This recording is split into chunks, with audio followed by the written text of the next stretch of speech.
Kamal Haddon on Malcolm X. Malcolm X is born Malcolm Little in Omaha, Nebraska, the Midwest during this period.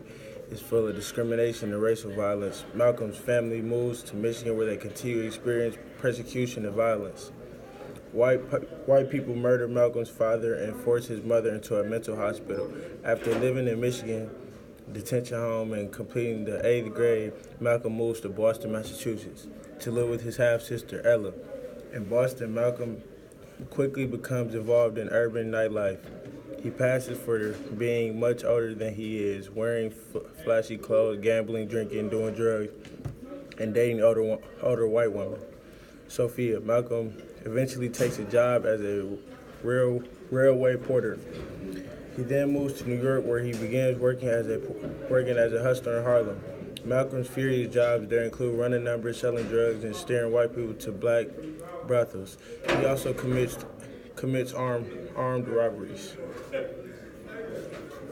When life in Harlem becomes too dangerous, Malcolm returns to Boston, where he becomes a house burglar, is eventually arrested. In prison, Malcolm transforms himself, converting to the branch of Islam promoted by the already converted a number of Malcolm's siblings. Inspired by the faith, Malcolm stopped using drugs. He reads voraciously, prays, studies English and Latin, and joins the prison debate team.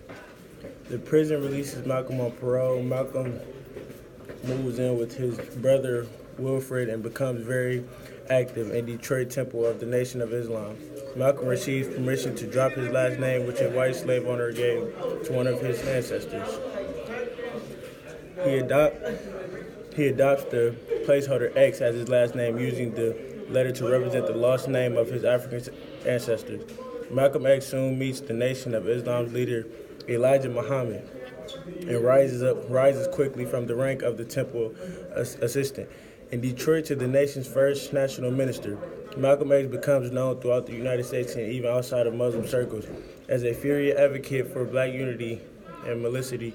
The Nations of Islam's leader resent and fear Malcolm despite his allegiance to their cause, and they suspend him from the organization.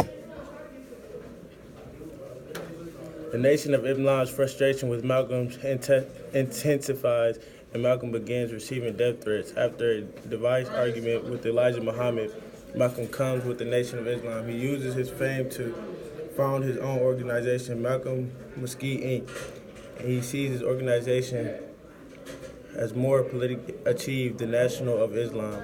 On a trip to the Middle East and Africa, Malcolm discovers what he sees as true Islam. The version of Islam's contract with the version of Islam when he's been teaching. By the end of his life, Malcolm X is an international figure, welcomed by foreign leaders and committed to Islam as a region that can alleviate the racial problems of the United States. He is assassinated in 1965. Malcolm X.